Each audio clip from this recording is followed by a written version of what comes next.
Morning, everyone. I've got Ewen Murchison with me. He's a very old friend of mine. Ewan had a distinguished career in the Royal Marines, and he's going to talk to us today about how we can improve our leadership, and particularly how we can, lead up. We all have to lead our SOTs and head teachers, and how we can lead down with our own department. So, Ewan, many thanks for joining us. Perhaps you could just tell us a little bit about yourself and your leadership journey. Okay, thanks very much, Chris. Good morning to you and good morning to the listeners. I joined the Royal Marines after we parted companies at Loughborough University many moons ago. Did 30 years in the Royal Marines, travelled around the world. I guess the multiple tours of Afghanistan, though. So I guess to put this conversation in context, three levels, three different tours. The first level in charge of sort of 150 men, very much at the coalface in Helmand Province. Then I returned a few years later in charge of a unit of about 650 men at the next level up as a commanding officer. And then in my final tour during the withdrawal from Afghanistan, I was the senior British military officer there and principal mentor to the Home Secretary equivalent. And I think why that's important, Chris, is because it shows that you operate in a slightly different way at different levels in the organisation. The pressures are slightly different in those different roles. But what I'll try and do today is convey some of the themes that allow you to connect those sort of tops, middles, and bottoms together. And did you find that your leadership style changed in those different roles? Because directors of sport will have this, we will be leading different people. What sort of leadership techniques did you use to lead those different tours? So absolutely, I use the term diagnosis and choice. Okay, so the first thing is to diagnose the situation that you find yourself in. Again, the context, the number of people, the environment, and then you choose the style of leadership that is most applicable to that situation. So in that first tour, it was quite crisis, a lot of critical issues dealing with. So it was quite directive, decisive, intuitive. Whereas you go further up and you become a little bit more analytical because you have more time. And then certainly when I found myself working at the strategic level, it was much more consultative and collaborative and, leading through agency rather than authority. So, what sort of situation are you in? And then choose the style. And people call this situational leadership is the technical term, but it's just about being sensitive to the environment and the knowledge and skills of the people you're leading, and then putting together a style which is appropriate for that. Brilliant. And I've heard you talk about the term the middle crunch, which when you explain, I'm sure directors of sport will really will resonate with them. The idea that you are leading a team below you, but also you are responsible for people above you. And I've heard you talk about your home team.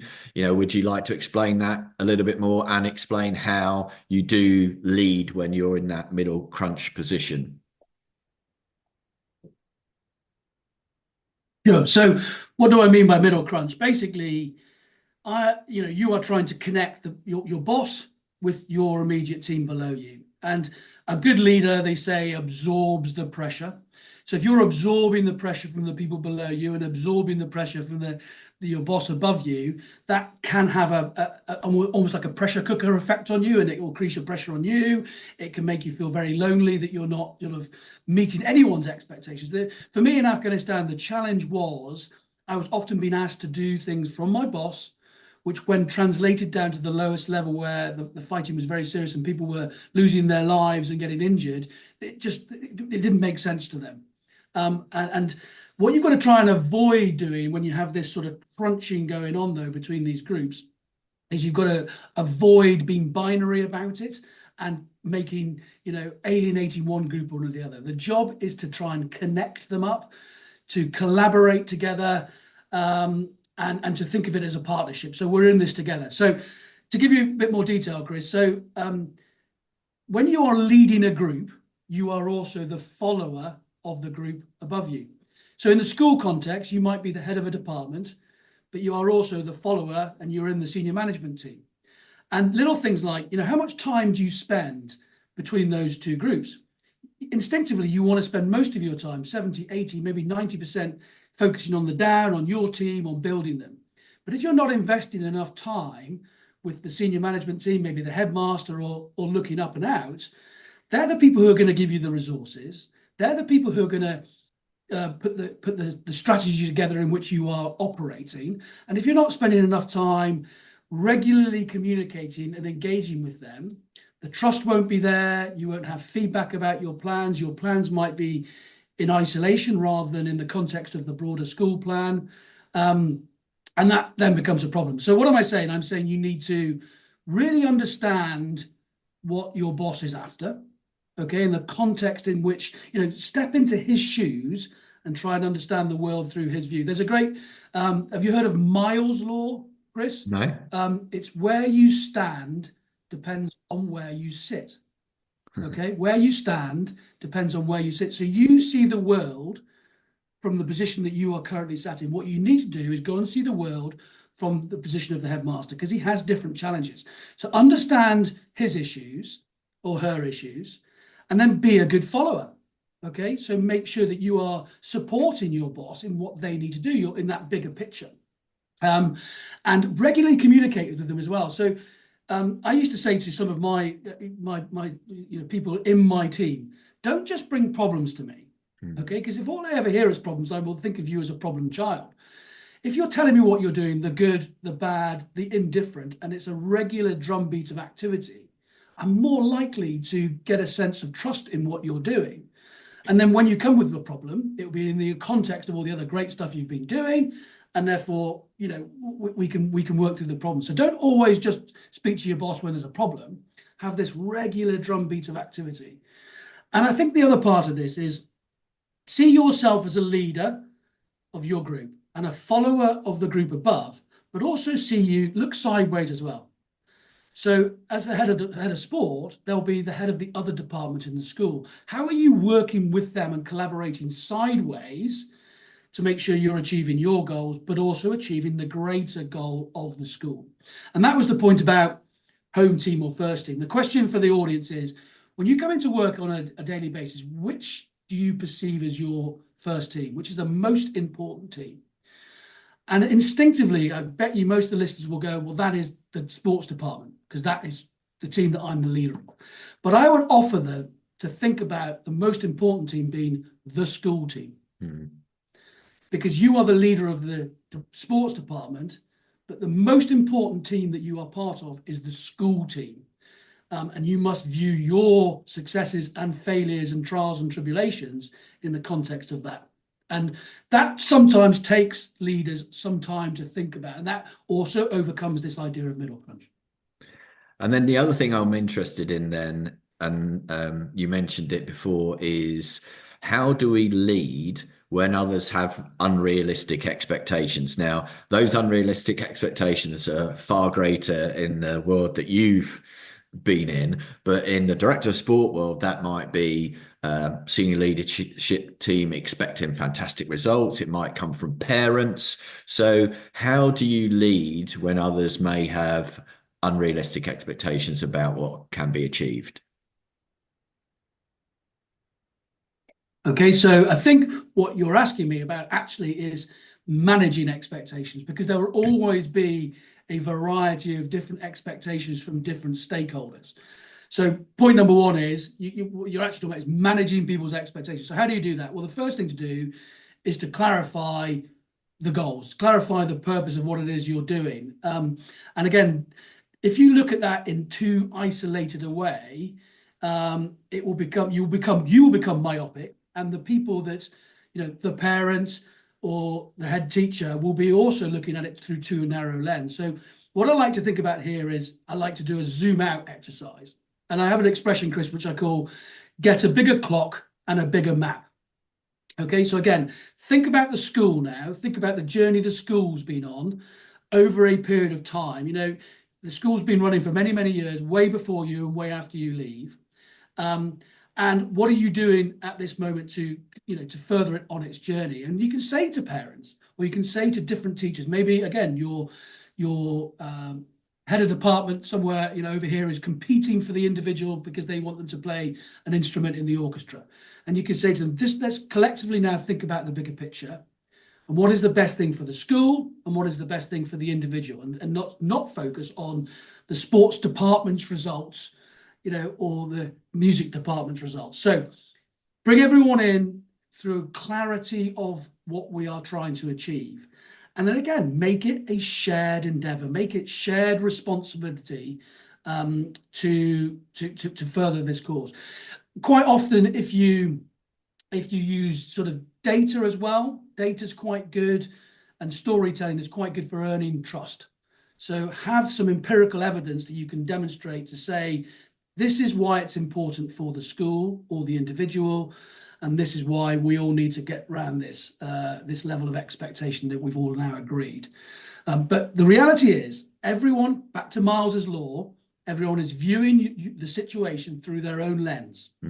Okay, they all have their own perspective. So the job number one is to get everyone on the same page, clarity of what the sort of roles and responsibilities are in achieving those goals, and then building the evidence base through data and storytelling to explain to people. Because you talked earlier about quick wins, and being able to demonstrate that success is actually coming. Brilliant. I mean, it sounds so simple, but it's not, is it? It should be a lot simpler. And I think particularly, let's face it, egos get in the way. And I think you're so right in a school environment where you've got academic, music, drama, sport competing with each other. If we were able to take that big picture view and what was best for the home team and what was best for the pupil, I think often we would come to a different conclusion. So that's really useful. I think my last question, Ewan, and we have this. And just to make, sorry, just go on. No, and I was going to make one point, Chris, but you do your last question. Sorry to butt in, and again for the listeners. So I am now speaking from a position of sort of experience and earned wisdom in that regard.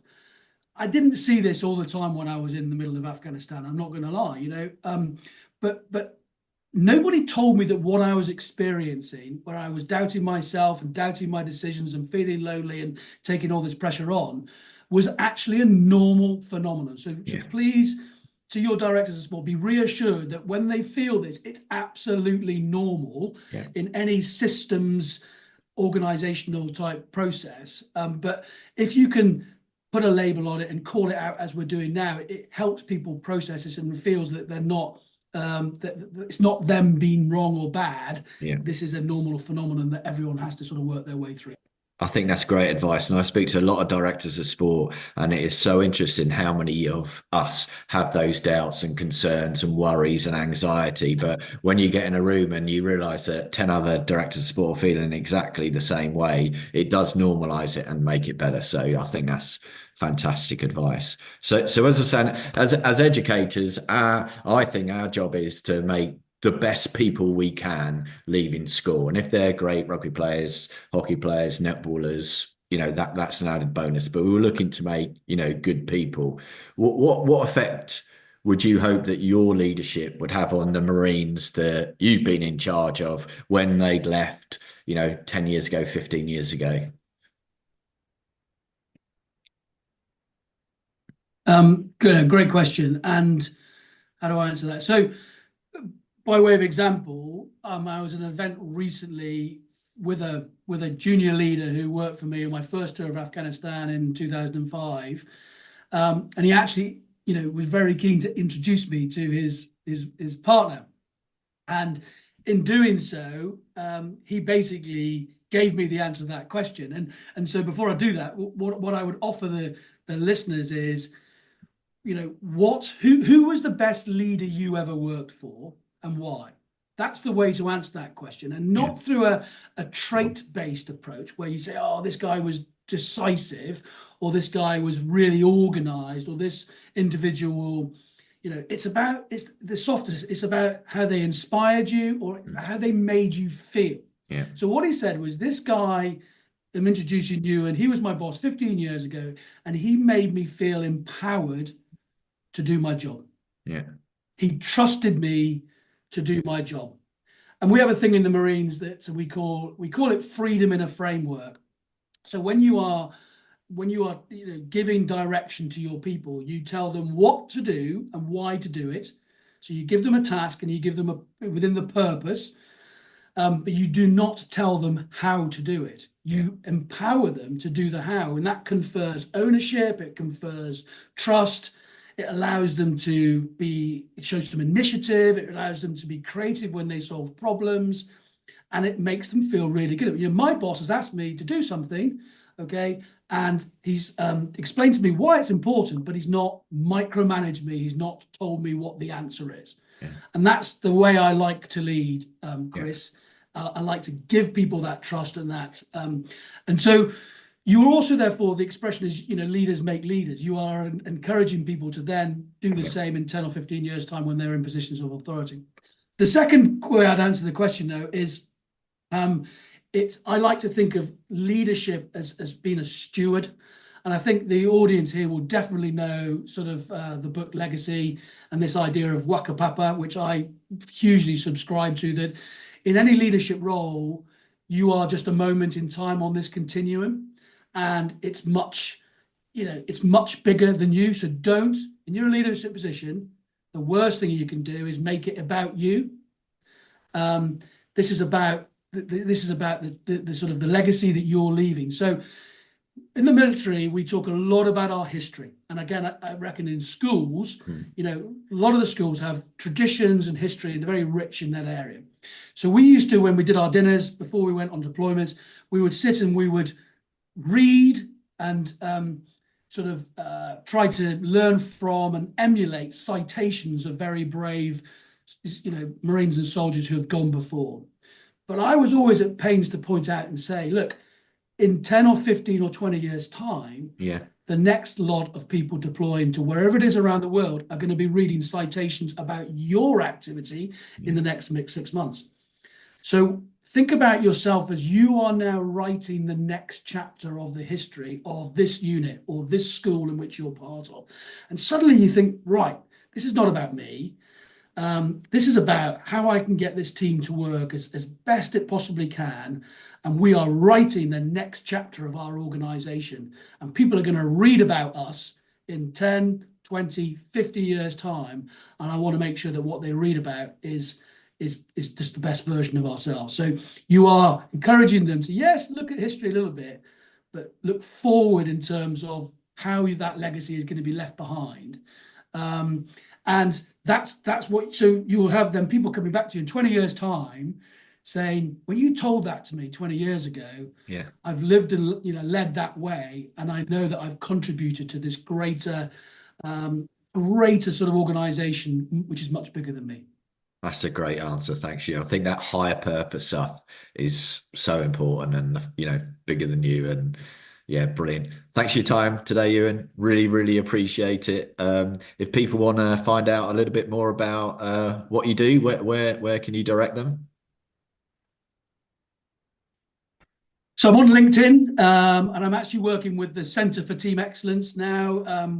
We're putting together a masterclass for the new year around a thing called Identity Fusion, which I'll leave hanging there rather than try and explain it now. But it talks about some of those issues that, themes that we've been talking about today. I guess it changes the whole conversation, Chris, from being an I conversation to a we conversation. And that to me is the essence of leadership. Brilliant. Thanks, Ewan. Appreciate your time. Great to see you again. Thanks. Cheers now.